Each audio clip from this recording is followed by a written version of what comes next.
Good morning, everybody. Yes, we have three speakers today. We're in for a real treat. Three seasoned early years experts. Sam Mackey, Sarah Seymour and Denise Burke, and I'll tell you a little bit about them. Today they'll be discussing play-based and outdoor learning, long-term and short-term planning techniques, EYFS curriculum, integration and inclusive planning, assessments, progress tracking and parental involvement, and streaming planning processes, routes to market and recruitment. So there's a lot to discuss. I'll tell you a little bit about our speakers. Sam is the Higher Education Course Leader for Early Years in Education, comprising the Foundation Degree in Early Childhood Studies and Primary Education at University Centre Peterborough. She's also studying towards a PhD with the University of Lincoln. Sarah Seymour is an early years professional with over 30 years of experience in the childcare industry, and she has 2 Ofsted outstanding settings. And Denise Burke is an industry expert with over 35 years experience, providing several strategic roles, including CEO of a Dutch childcare business. So Sam will kick off our webinar this morning. So without any further ado, over to you, Sam. Thank you. Okay, so good morning, everyone. My name, as Gail said, is Sam Mackey, and I am the Higher Education Course Leader for Early Years in Education at the University Centre in Peterborough. My main role is to coordinate and deliver the foundation degree programmes for early childhood studies, as well as primary education. So it's really lovely to be able to join you all this morning. In this presentation, I'm going to focus on play and planning. So we're going to look at what constitutes play in early years and how we can plan, making sure that the children are at the centre of the process. Okay, so it's been more than 30 years since the right for all children to play was first written as part of the UN Convention on the Rights of the Child.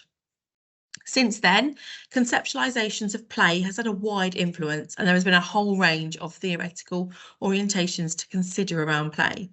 There are many pedagogical approaches to play, and they come from a wide variety of standpoints, which are supported by a strong evidence base of research. Despite play being really highly contested as a topic, there is a consensus that the provision of play-based learning opportunities within early childhood experiences have significant impact on the development of children. So as you can see, there are many quotes on here about play, many of which you'll have heard of before, and you might even have on your setting walls or in your staff room. You're also likely to have heard of all of the theorists and the researchers mentioned on this slide. Despite this, play can be a component that is very difficult to define. However, most Western definitions describe play as a fundamental part of early childhood, supporting children's learning and their ability to make sense of the world around them. This is underpinned by the work of many early childhood theorists. I'm sure we'll all appreciate that play and learning as concepts are related.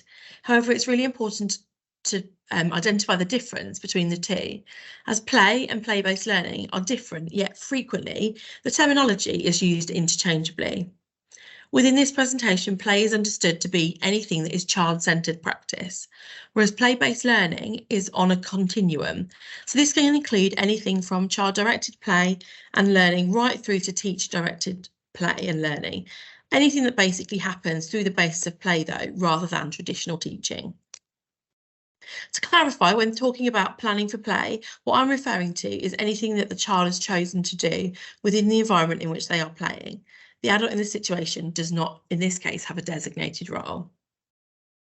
So play has tremendous benefits within a range of developmental domains, which can include cognition, language development, social integration, communication and emotional regulation. It's important that we are aware that children have an innate drive to play, which means they naturally know how to play, and it isn't something that they need to be taught. Children, through play, develop many of their life skills without even realising. As practitioners, we acknowledge that play is an important aspect of child development. Play enhances the physical health of children by building active and healthy bodies. It also contributes to healthy brain development. The way that children engage and interact with the world through play from a very early age can support children's readiness to learn their problem-solving skills and their capacity to store new information. Play is essential in developing social and emotional relationships. It helps build bonds both within the family, helps them to develop nurturing friendships and relationships with other adults. Play is also a natural tool that children will use to build their resilience. At its core, resilience is about learning to overcome challenges and adversity. Children will learn and through social challenges navigate relationships with their peers. Children can even use play to take on their fears and create a world in which they can master. Why is it then, when planning within the early years environment, we often don't start with the children? Instead, focusing on the early years foundation stage framework, curriculum guidance documentations, and potentially what we think external regulatory bodies such as Ofsted or the local authority might want to see. If, however, you're considering a child-led approach to learning within your setting, in the moment planning may be what you're looking for. One of the key benefits is that it reduces the challenging element of planning, not knowing what the children might want to do, and also allows practitioners to have more independence and to allow them to enhance a child's interests at that particular moment. So this way of planning is not focused on one particular area of development or a theme or a topic. It is, however, about observing a child and capturing a moment of curiosity. The careful observation will then allow practitioners to design activities, prepare resources, and these are all then tailored towards the interests of that individual child and allows the development of these natural interests. The benefits of this are that they will focus on the individual needs of each child. In the moment planning can optimise the learning process by continuously moulding the activities according to what works for a particular child. So this makes sure that those learning opportunities are enjoyable, meaningful and well suited for that individual's development. The approach involves planning in real time, so this is what happens in the actual moment rather than planning in what we may know of in more the traditional sense. So planning this way is a really dynamic approach. However, it is also rooted, as you can see on the slide, in various theoretical backgrounds. Some recent researchers have shown that planning in a spontaneous way can have up to a 25% increase in creativity and problem-solving skills. Planning in this way also offers a nuanced response and honours the complexity and the individuality of each individual child. Anna Ethgrade, who has authored one of the most influential publications on in the moment planning, is definitely somebody to read up about around this approach if it's something that interests you. She says we must let the young people decide what to do. As adults, we can then accompany them and support them within their tasks and then document what happens. This approach is a nuanced way of scaffolding and does require a balance of adult direction as well as child interaction. Where with the traditional planning approach, you would want to see a clear route to achieving a particular learning objective. This approach involves more spontaneous planning. The framework allows practitioners to think in the moment, and as a skillful early years professional, you're then able to spot opportunities to take learning in different directions. This may at first feel contradictory to the longer term planning cycle, where observation, reflection and planning all take place. However, all of those elements are still part of this approach, but are done spontaneously. This approach supports a child's natural desire to explore and learn and can take place both inside the early years environment, but also outside. Therefore, rather than engaging in preset activities that are planned for all children, practitioners get to know their children much better, find out their individual interests and build on them, and then enhance their own existing knowledge. Within this approach, there are 3 stages. The first of these is the child's spark. This is when the practitioner identifies a moment of curiosity. This could be when the child demonstrates an intense interest in something or something that the child is fascinated. It could be an object or an example where they show some concentration in whatever it is that they are doing. The second stage is the teachable moment. This is when the practitioner notices the child's interest and approaches the child and extends their interest by considering the ways to apply this interest to either other opportunities within the environment or by asking open-ended questions. Finally, it's the documentation. The practitioner would then, at a later date, so not during the teachable moment, document this event. They would include the details of what sparked the curiosity, what happened within the teachable moment, and then what the practitioner did next. This in turn will help the practitioner in mapping out the interests of each child and also supports the longer term planning of the environment that will support them. This approach focuses on the practitioner being incredibly knowledgeable about the children in their care. It links seamlessly to the key person approach within the UIFS, where the key person would know the interests and the individual needs, as well as the stage of development for those individual children in which they're caring for. Some benefits of this are that the children's interests, as we know, change week to week or even hour to hour. But as we're planning in the moment, the children also do not have to keep any of their questions for another day. They're all answered at that particular moment. So why should you use this method? There are some real benefits to it. So child-initiated play and child-led learning are widely regarded as one of the most effective ways to support young children in their natural curiosity. In the moment planning is one of the most effective ways to introduce child-led learning into your setting. It's particularly effective because it means children are fully engaged and involved, which is linked to better brain development in developing children. Encouraging children to engage in unrestricted play rather than explicitly asking about their interests. It helps you to interpret their inclinations by observing their spontaneous activities. It's also a bit of a shift away from the weekly planning, and it's about focusing on creating an environment that evolves and adapts alongside the changing dynamics of the children. By closely observing and listening to each child under your attention, asking open-ended questions like how or why, and delving into their interests, you get to know your children much better. If time constraints are an issue, you can designate a specific focus weekly, allocating your undivided attention, even if it's to a small percentage of that group.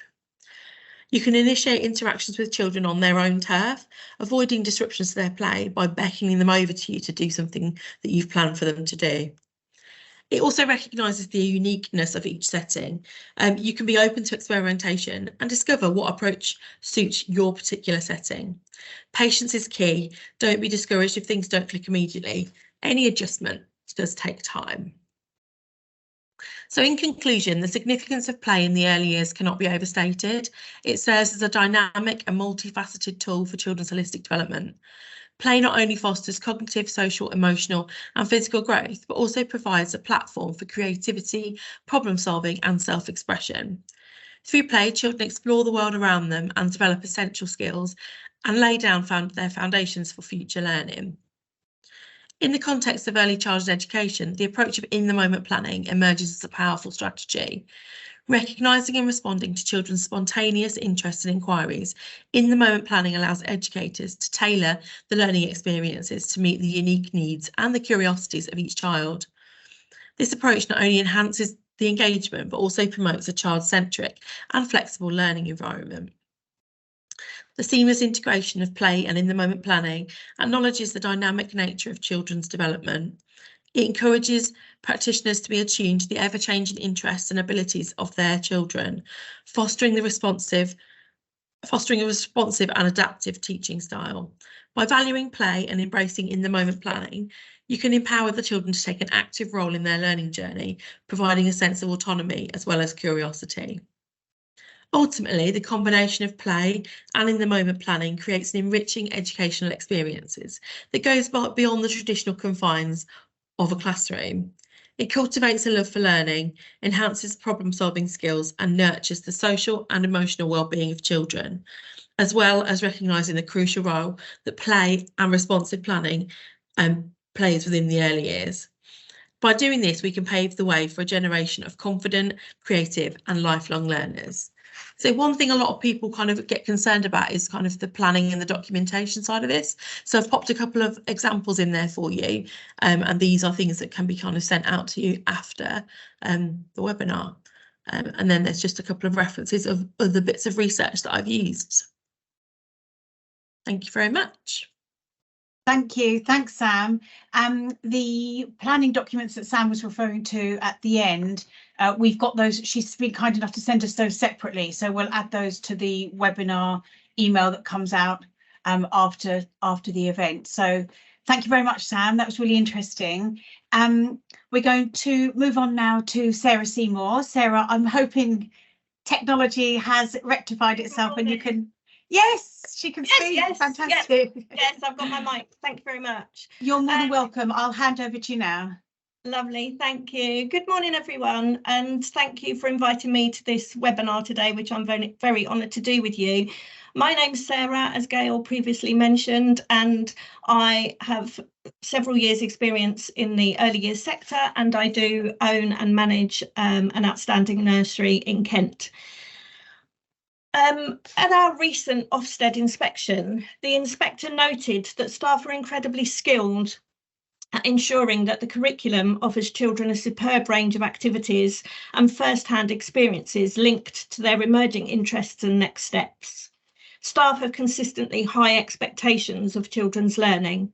So I think this will follow on from some of what you've just heard from Sam, in that we do promote all learning through play, but how we do that differs as you'll hear as I continue with the presentation. I'm often asked by other managers what ethos or pedagogy we follow in our setting and how have we managed to get an outstanding inspection. And they're often surprised when I say that we do not follow one specific ethos. As Sam previously mentioned, children are unique and they all learn through their own ways, and play is very central to that. So you will have heard of the Hugar approach, the curiosity approach, planning in the moment. And there's no simple programme technique or pedagogy or ethos for high quality early education and care. What works for one setting may not work for another.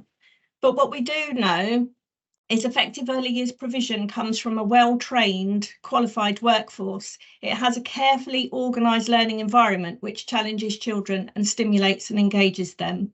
Without this, children won't understand what to do next, where to go next, where their boundaries are and what can be expected of them.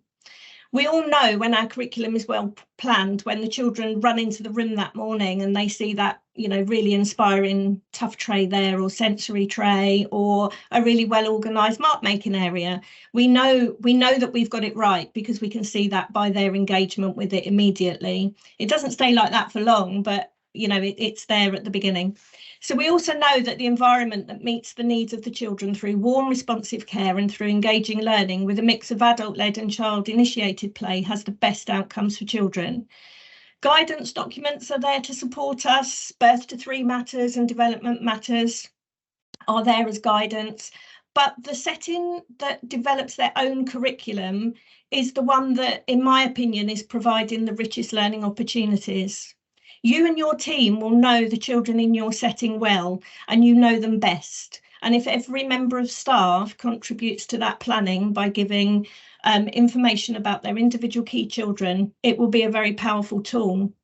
And the reason that curriculum becomes powerful is because the children are at the centre of everything that you've designed for that day, that week, that term. So your short and long-term planning is all based, centred around the children. The one document, however, that we must consider when delivering our curriculum, of course, is the early years statutory guidance, the framework, and we all know that changed on the 4th of January. So be mindful to some of those changes. When we've developed our curriculum, we have a long and a medium short-term plan, and we share this with parents through newsletters, online portals, which I know a lot of settings now use, and we do also encourage parents to come into the setting if they're able to. So where do we start when we plan our curriculum? For us, observations of the child are key to the planning process, as we've previously mentioned. As adults, we may have a long-term plan in mind, and we may decide at staff meetings what that overall plan is going to look like. We then consider how this links to the short-term plan, and this is commonly known as the intent, the implementation and the impact. So they're the 3 things that we're looking for when we're looking at our planning. And this will be the things that Ofsted will expect you to know about when they come to inspect you. The intent should always be appropriate to the child, and by that I mean the children's next steps are considered. So we may decide as a team that we want to explore the seasons as a long-term plan, and we start with the subject of winter. So this may be a topic that's familiar to children. They may understand a little bit about that. And within that theme, we then think about the activities and resources that we need to meet the individual needs of our key children so that they can access them through child-led play. We might want to develop, for example, fine motor skills and pre-writing skills. And we could do this through placing ice cubes in a tough tray, and we encourage the children to find the items hidden inside by hammering at the ice with a small hammer. This simple activity is the beginning of developing strong hand muscles, which will be used in later development for writing. This activity and others similar related to our subject of winter from our short-term plan will provide the children with opportunities to extend their learning in many ways. So it's not just about the physical development and the pre-writing skills, it's about those interactions with the adults around them. What happens when the ice melts and it becomes water? That may evoke a conversation around floating and sinking. So sometimes one activity will cover all 7 areas of your learning. Whilst planning the structure and sequence of the curriculum, we have regard to the statutory framework for the early years foundation stage, and we do consider all of those 7 areas, and we can apply this to most activities across the day. The part of the curriculum process is known as implementation. So those activities you're offering, you're implementing the curriculum there, and it's sometimes evident that staff are very aware of the process. They know what they're planning, they know how to deliver it, and they know what outcomes they want, and they know how to reflect on those outcomes, but they don't always understand those 3 words: intent, implementation, and impact. So they're quite important for you as managers, leaders, perhaps, to make sure that your team are aware of that, because this provides confidence for them when they're faced with an inspection. At the end of the short-term period, we consider the impact the curriculum has had.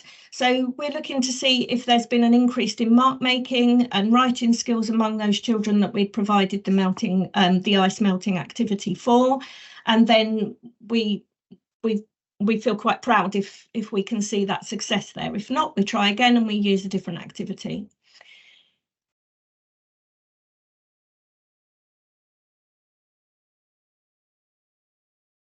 Reflection is an important part and a very useful tool when planning effective curriculums. It's worth noting here that what we mean by the word curriculum: are you confident that if an Ofsted inspector asked your practitioners what their curriculum was, they'd be able to confidently talk about it?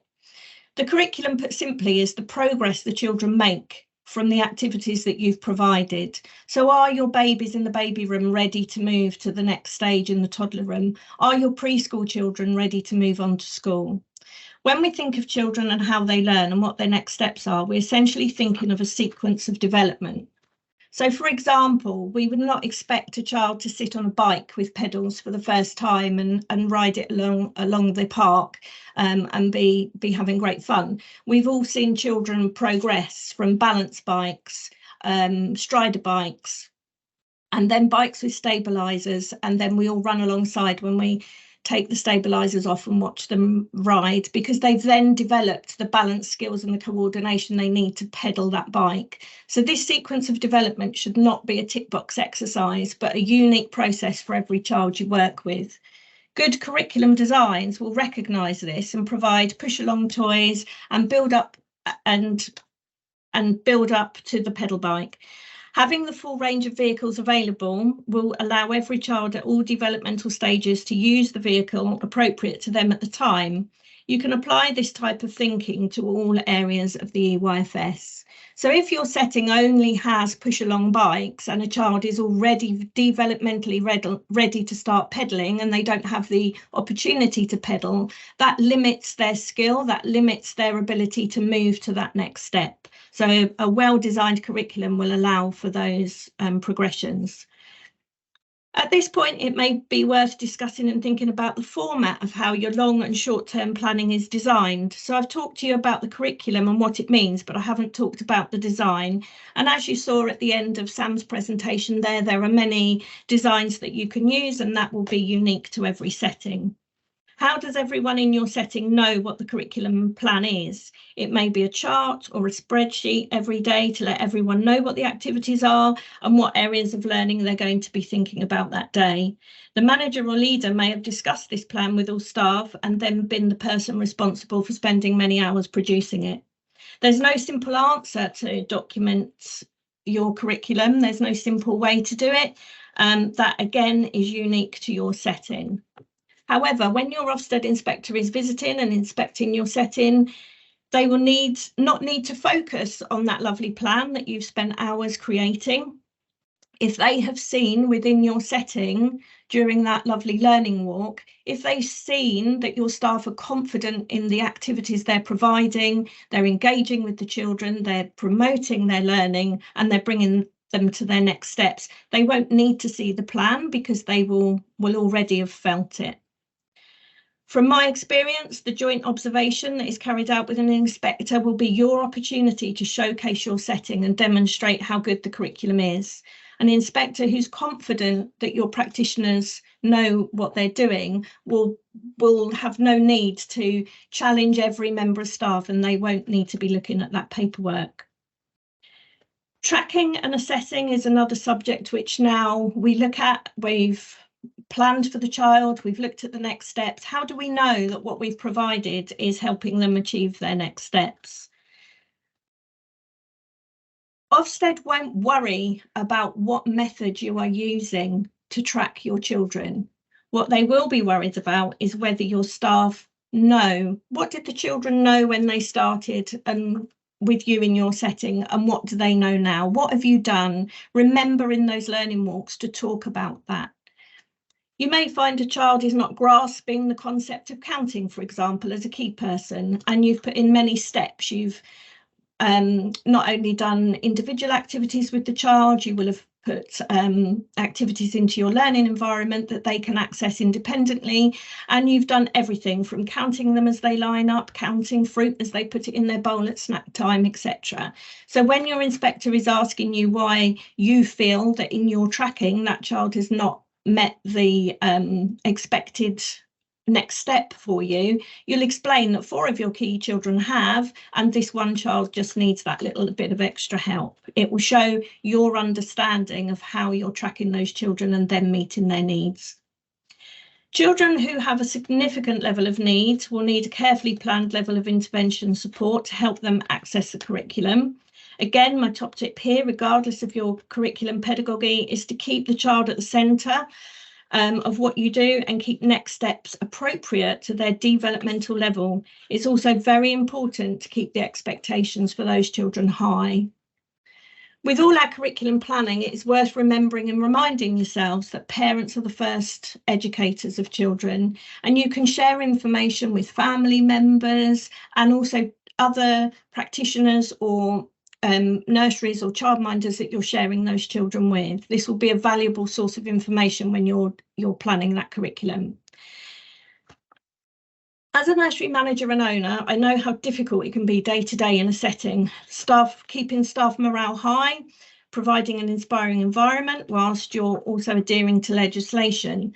But if I can share anything with you, it would be this. If you are passionate about the work you do within your setting, let everyone who will listen know about it. If you're a leader, everyone is watching you, and your passion and commitment will be modelled to them by your presence. If you know your cohort of children well, talk to them about it. Explain all the things they can do now that they didn't do when they walked into your setting on the first day.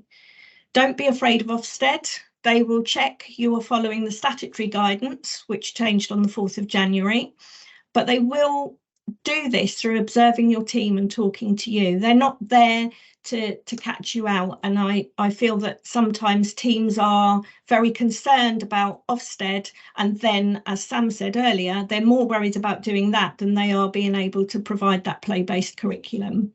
So just prepare well, use audit documents for that statutory framework, and then just be confident that you know your children well. So if you remember the advice or the comment at the beginning about an effective early years provision comes from a well-trained workforce, I will leave you with this simple graphic. Teach everyone and motivate. As leaders and managers, that's our job. If our teams see that we are confident in what we're providing and we believe in them, then your team will deliver that effective curriculum to the children. Thank you very much for listening, and I hope you enjoy the rest of the webinar. Thank you so much. Excuse me. Thank you so much, Sarah. That's some amazing practical advice as well, particularly on the Ofsted visit. So thank you so much for that. Denise, you are our next speaker. I'm just going to get your slide up for you. So, while Gail's putting the slide up, I will just say thank you for inviting me. And as Gail says, my name's Denise Burke. I was thinking about the comment that Adele made right at the beginning when she called us 3 speakers seasoned. And I had to smile because I certainly feel well worn. I certainly feel as though I've been there and I've got the T-shirt. I've certainly seen a lot happen in the sector over those years. You know, we've certainly seen lots of improvements. We've seen lots of expansion of provision. But I think in some ways, some things really haven't changed. And I suppose I think the one thing that bothers me most is that the sector still really isn't given the recognition for the important role that it plays in a child's life. And it's a shame if we go all the way back to the whole National Childcare Strategy way back in '97 or whenever it was, that we still aren't given the recognition that we should be. So anyway, we've heard from 2 great speakers and we've had 2 great presentations from Sarah and Sam, and both have very much provided the recipe and talked about the importance of quality provision and the delivery by quality and experienced practitioners. But as many of you are experiencing, it's a difficult time for nurseries, whether you're a single, dual site, a small chain, or even one of the larger chains.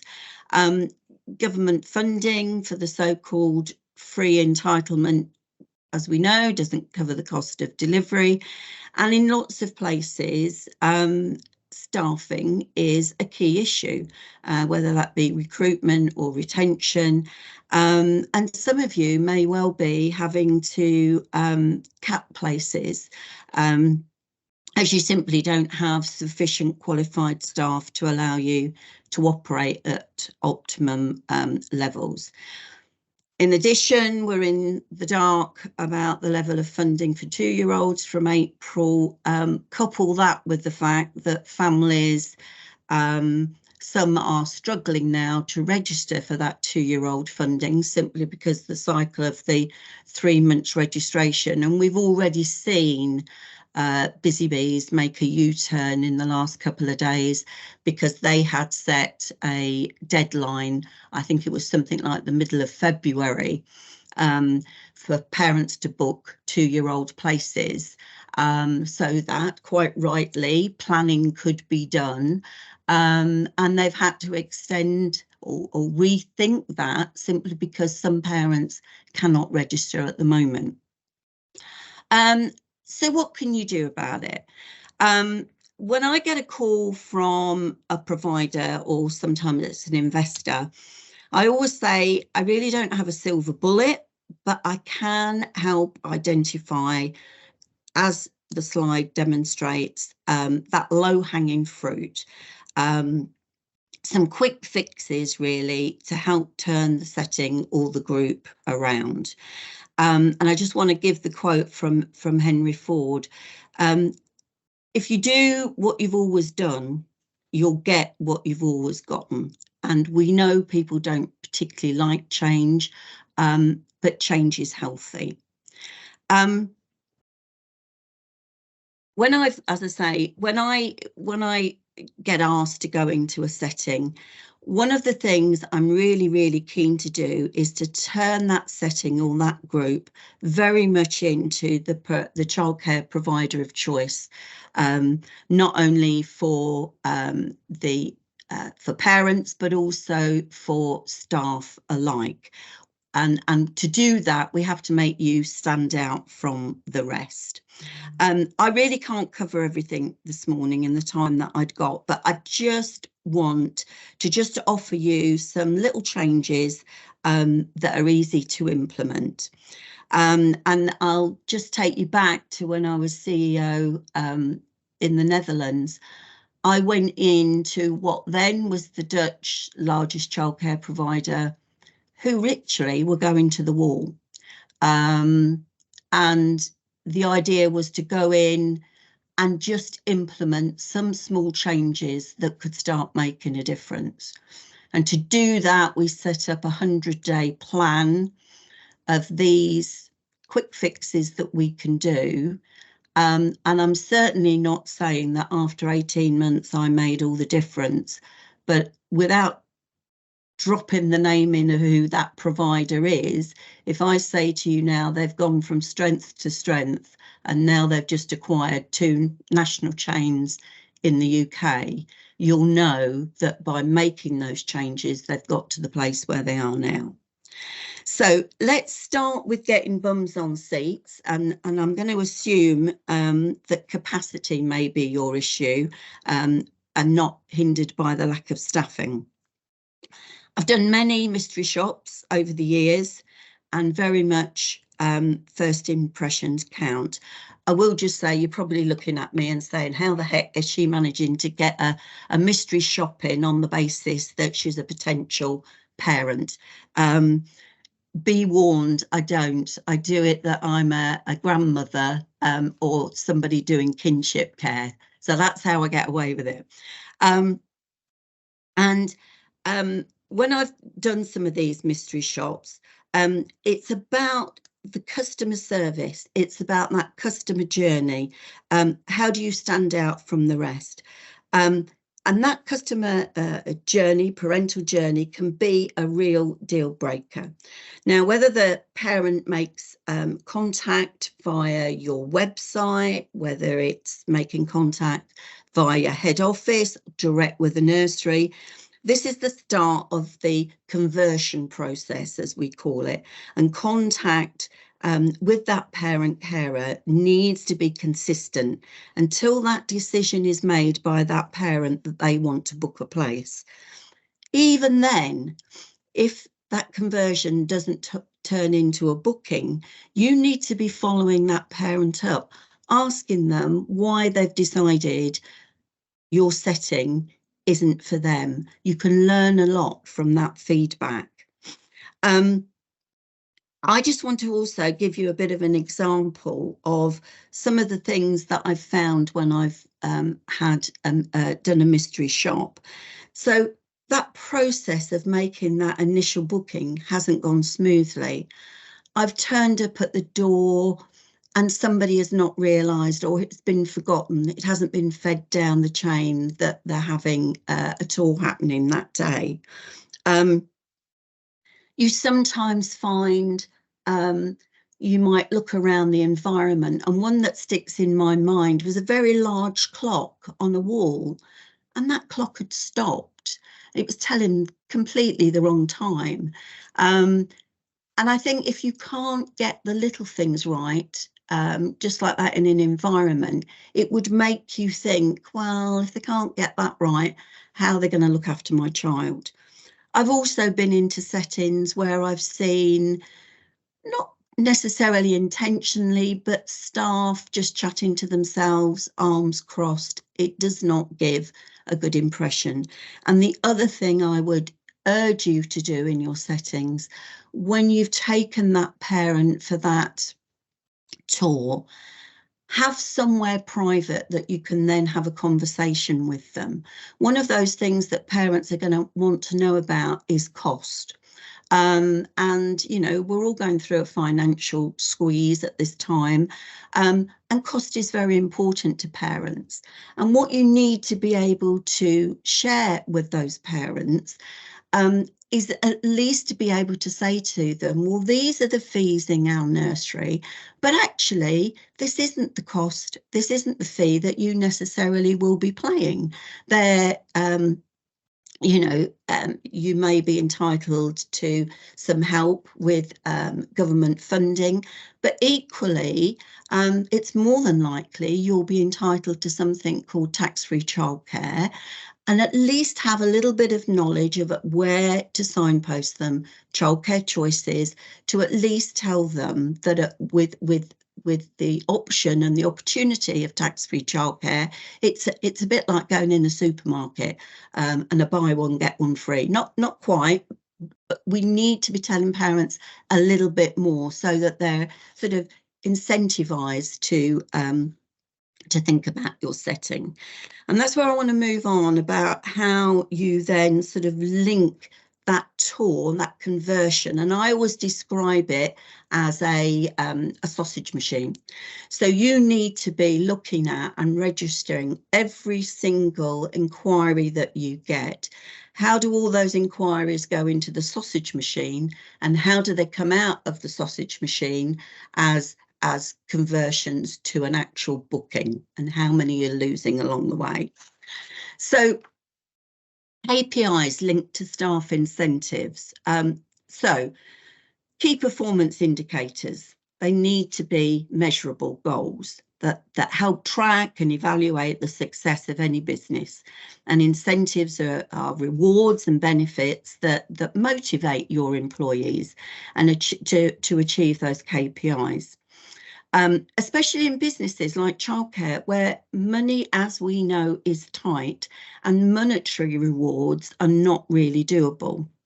And it's essential that when you set KPIs to incentives, that you do it in a way that is really fair, it's transparent for everyone involved.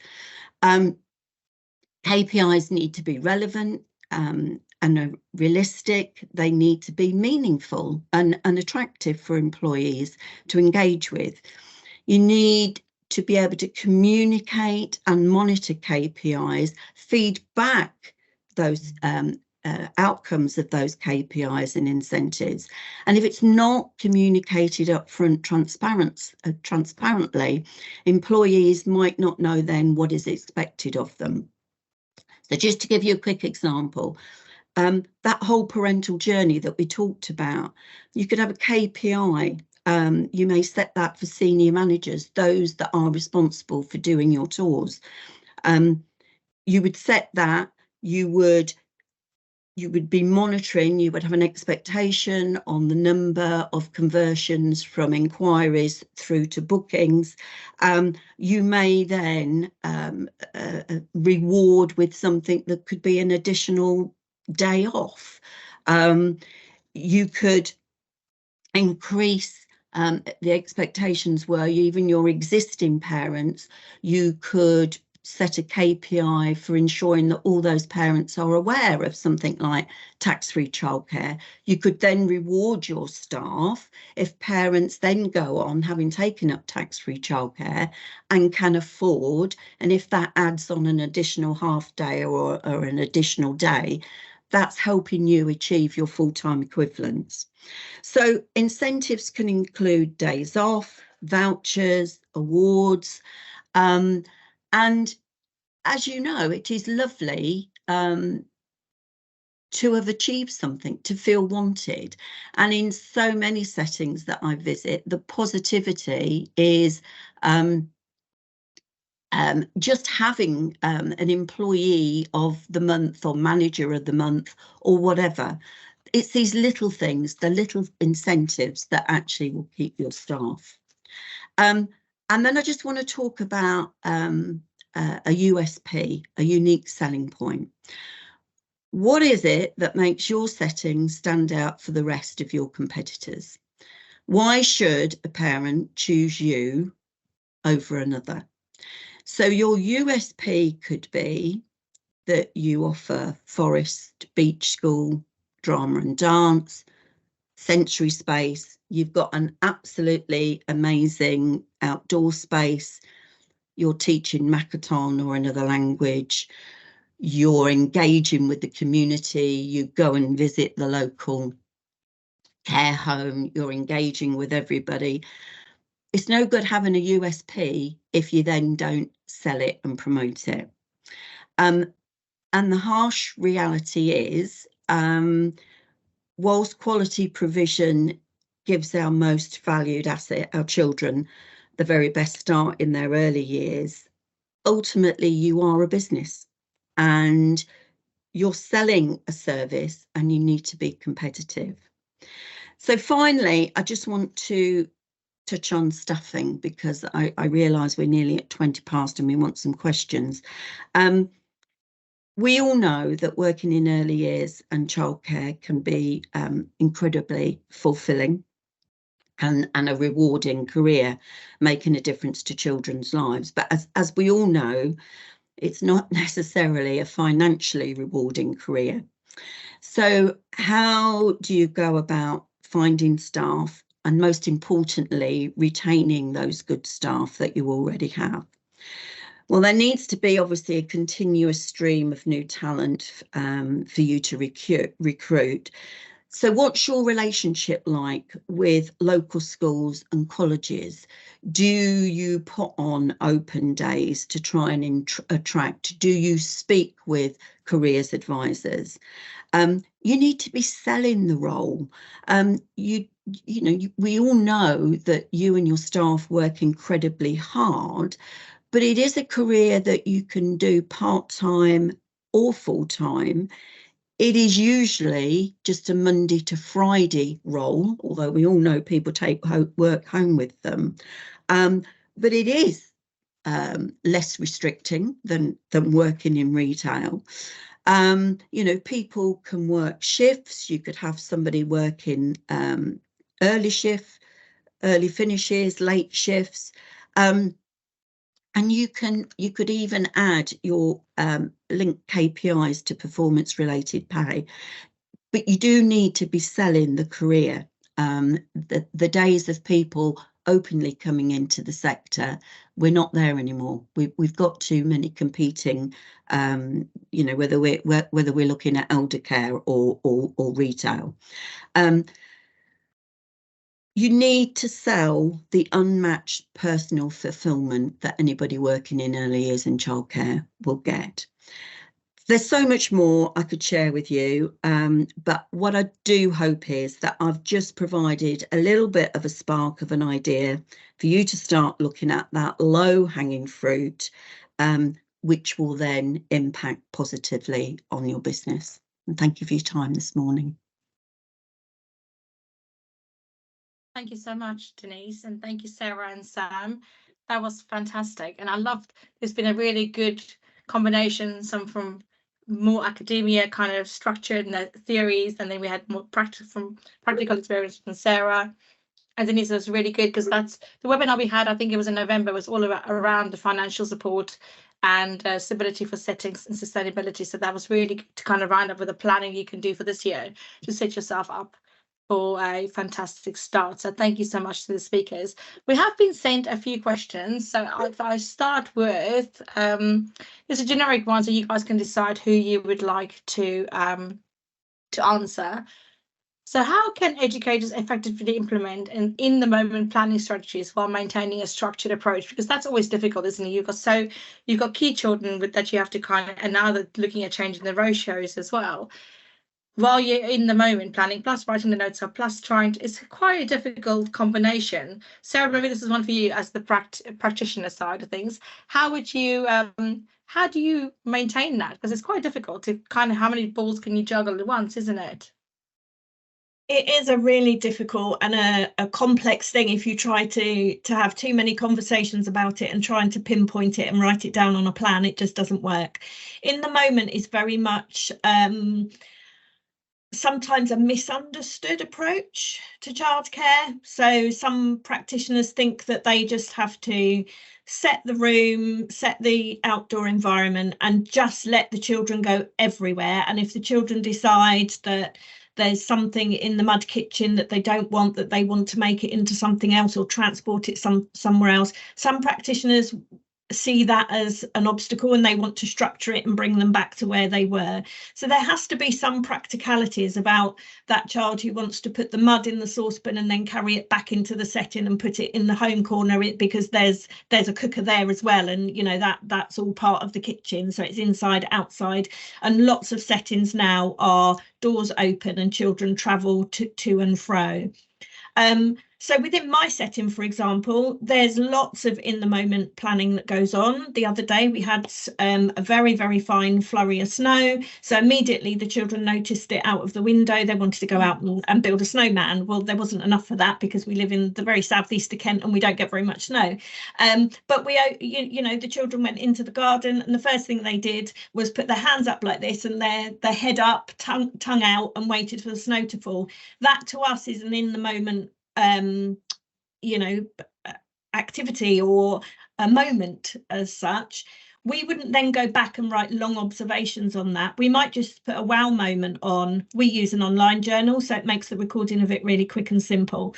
But we don't go to great lengths to structure and over talk things and have everything so planned that if it goes wrong, everybody's worried about, oh, we haven't done in the moment yet today, or have the children had enough opportunities. That's the basis of where I was talking from earlier, where we use a range of ethoses, and as long as everybody understands the children are at the centre, and if they all decide that that activity you've put them in a circle for is not engaging them, but actually taking 4 or 5 children into the mud kitchen because that's where they want to go, then that's where they go. That to us is in the moment. And that's how we do it. But again, we wouldn't allow that child to carry that mud back into the home corner and then you've spent 3 hours after work trying to clean all the mud out of the home corner. So there has to be some boundaries, and children develop really, really well with having structure and some boundaries. So within your structure, you have your in the moment moments, if that makes sense. That makes perfect sense, yes. Well, we've got you. Rosa has just put on the chat. She said, could you briefly say something about inclusive planning for children with SEND? Okay, so in my setting, I would have feedback from the key person who would then speak to the SENCO. The SENCO would then, you know, we'd have a discussion then as a group. What does that child need? Everything you provide in your setting should have an element of differentiation. So we don't have a baby room, a 2-year-old room, 3-year-old, 4-year-old room. We have all the 2s, 3s and 4s all in together. Now, the reason we do that is because, like I said, as being a manager, your staff are watching you, you're mentoring them all the time, just by your presence. So are those 4-year-olds. Those 4-year-olds that have already got a lot of skill are modelling to those 2-year-olds. So you're using that also as a developmental tool for those 2-year-olds. Now, inclusive planning, obviously the children, if they are on the SEN register, they will need a plan, and that would have to be something that's written, or we definitely write that as a written plan because we share that very carefully with parents and then outside agencies. And without that written plan, that's difficult to do that. That's what gets you your inclusion funding, that might get you your pupil premium funding, etc. So you need those plans structured for that reason.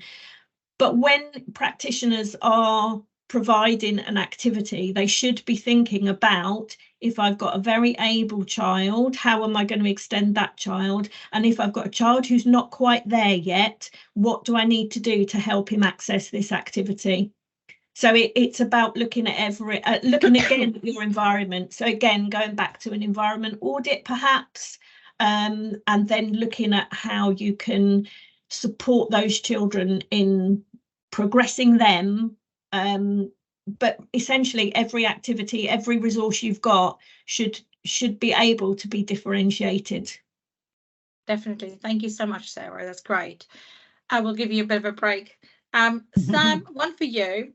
How can educators strike a balance between play-based learning and achieving a curriculum goals effectively? Because as the curriculum is now changed, and obviously, it's like we said earlier, that they don't want everything written down, you know, and it's more about on the day that key person can really talk about that child's development and how that child, you know, how far they've come and show that journey, but not necessarily in a written format. Can you explain to us how, you know, how you can strike that balance up? Yeah, for me, I think it's about the practitioners knowing their children and knowing where they're at in terms of their development. My personal view is that actually through play, a lot of you can actually support children to develop in lots of different ways, because actually that play doesn't necessarily always have to be entirely child-led. Obviously, like Sarah said, the child needs to be at the centre of that process, and you are following their interests and the things that they like doing. However, by being really clever with the resources and the way that you've structured your environment, making sure that you've got such a variety of resources. I'm also a real advocate of resources that have no fixed purpose, so you might call that loose parts play. Because actually there's so much more that you can do with that, rather than if you have something like a board game that has a set of rules that has a very particular way of playing with it. Actually, if you have resources that can be used in a variety of different ways, you'd be amazed at different areas of development and how you can support children to use those in lots of different ways. So I think it is about knowing the children and having kind of open-ended opportunities, really. But also agree with Sarah when she's around kind of boundaries, absolutely necessary. That's part of that learning process, isn't it? Brilliant. Thank you so much. Denise, is one for you. I don't know if you guys have done this, but Parental did a survey that was all about improving the business of childcare. That's driven by Alan Preston, who has written this book about improving the business of childcare. And we've had some amazing insights. And one of the things that you mentioned is about recruitment. And we understand the sector very, very difficult because of the pay. You can get a higher salary. So we've done a lot of work about trying to educate people about the career prospects. So, you know, you might be earning more in retail right now, but in 2 years' time, actually, you know, you've got a career and you start earning more, but you'll still be earning a retail salary. So, you know, it's about an education piece. So one of the questions we had for you is how can educators optimize staffing levels while still ensuring the quality and effective time management? Because, you know, it does take time to get people trained up, as well as actually having that impact within the settings. Have you got any insights for us on that? Yeah, to be honest, as a sector, I think we're missing a trick. So if we look at the elder care sector, they've formed themselves very well in the sense that they do far, far more enticing the younger age range into the sector. And the one thing we know that works incredibly well in early years and childcare is growing your own. So if you can get somebody in on an apprentice or whatever, and you grow your own, you have far more chance of keeping that particular employee. You also have certainly more opportunity of retention if you have then got multiple settings where there is a complete career progression. So somebody could then go to be from deputy manager to manager, and then eventually going on to area manager or whatever. The missing the trick is that we, as you know, we have a number of sector organisations. What we really don't have is anybody that takes the handle on putting on workshops, presentations, open days collectively to embrace that sector. What they do in elder care is there are a number of schools, colleges invited to places like Excel, or, you know, you can name a venue, but it literally has lots of providers there who are literally focusing on that younger age range to get them in, to get them to understand all the benefits of working in that particular sector and what the career progression is. And I think we lose a trick. We don't do enough of that. And, you know, we're competing, as we know, we're competing with so many other sectors. We have to now start putting ourselves ahead of the game. Fantastic. Thank you so much. Guys, I am aware that we have reached the end of the time. I just wanted to say, next month is obviously National Apprenticeship Careers Week, and there will be a massive celebration for that. A lot of settings do take on apprentices to try and develop that staff and actually, you know, mold the staff to your own setting. You can really develop them and teach them your way of working. So that's something that we'll be putting on a webinar for next month. That will be on the 15th of February. So by end of tomorrow, you'll be able to register for that event. So do register. Have a look at the benefits of having someone that you can mold in your own way of working. I know there's many of you that already have got apprentices within your setting, but also look at your career and your staff development from a level 2 to level 3.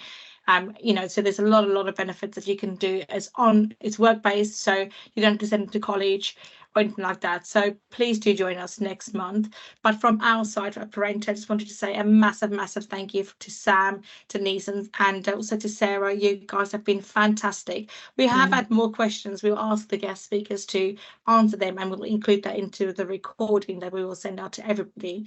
If you've been on today's webinar, please don't forget, you do get your free CPD certificate that you can claim, and that link will be on the email that you'll receive with the recording for this webinar. So don't forget to get your certificates in. Thank you so much, everybody, and hopefully we'll see you all next month, and have a fantastic day. Thank you. Thank you. Bye-bye. Bye-bye.